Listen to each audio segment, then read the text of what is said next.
Halo, Assalamualaikum. Kembali lagi di segmen belajar manajemen keuangan internasional. Perkenalkan, nama saya Putri Amelia. Kali ini kita akan membahas swap atau yang biasa dikenal dengan tukar-menukar.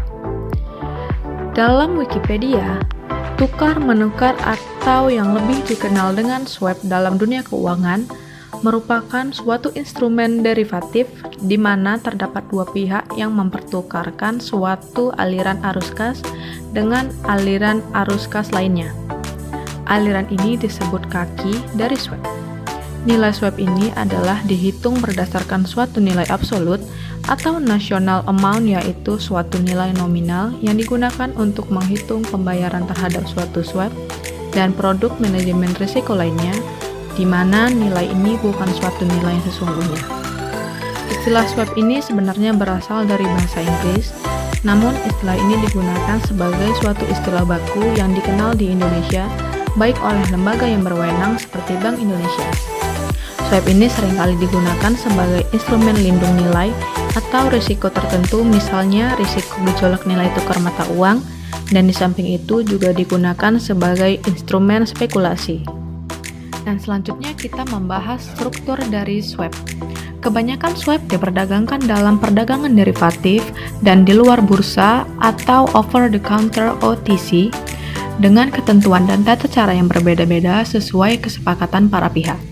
Beberapa jenis swap juga diperdagangkan pada bursa berjangka, misalnya pada Chicago Mercantile Exchange yang merupakan bursa berjangka terbesar Amerika. Bursa perdagangan opsi Chicago, Chicago Board Option Exchange, dan di Frankfurt-based Aurex AG. Nah, selanjutnya ada 5 macam bentuk dasar dari swap ditinjau dari sudut banyaknya kepentingan, yaitu swap suku bunga, swap nilai tukar, swap kredit, swap komoditi, dan yang terakhir swap ekuitas. Swap suku bunga adalah bentuk pertukaran suku bunga yang diterapkan untuk meminimalisir risiko suku bunga. Dalam pertukaran suku bunga ini, salah satu pihak akan menjadi pembayar dan pihak lainnya akan menjadi penerima suku bunga tetap.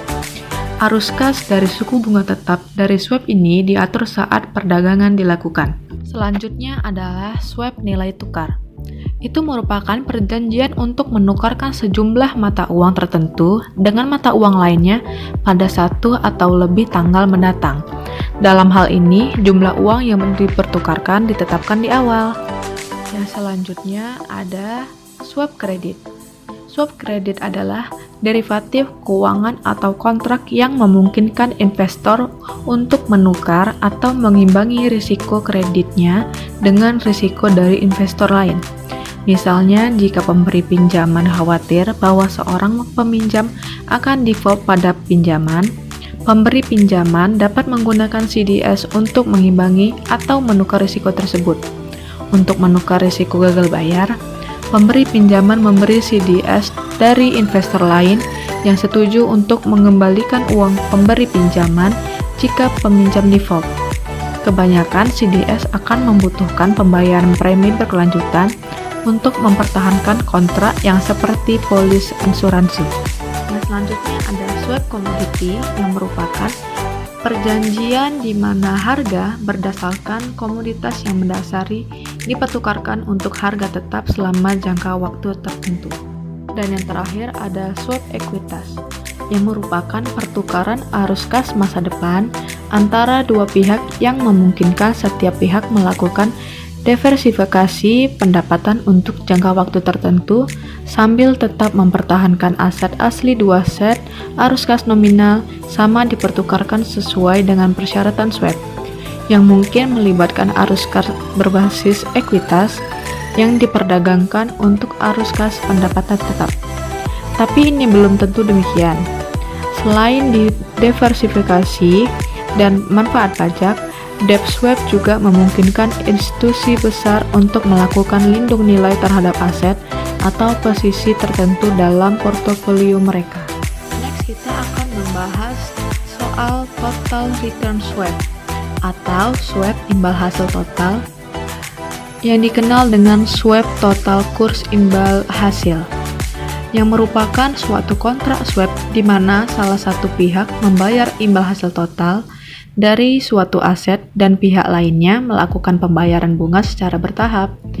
Yang dimaksud dengan imbal hasil total di sini adalah merupakan keuntungan maupun kerugian atas modal ditambah dengan bunga ataupun pembayaran dividen.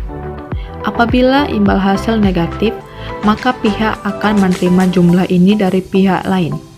Para pihak masing-masing dapat memperoleh imbal hasil dari saham maupun indeks yang menjadi aset acuan tanpa perlu memiliki aset acuan tersebut.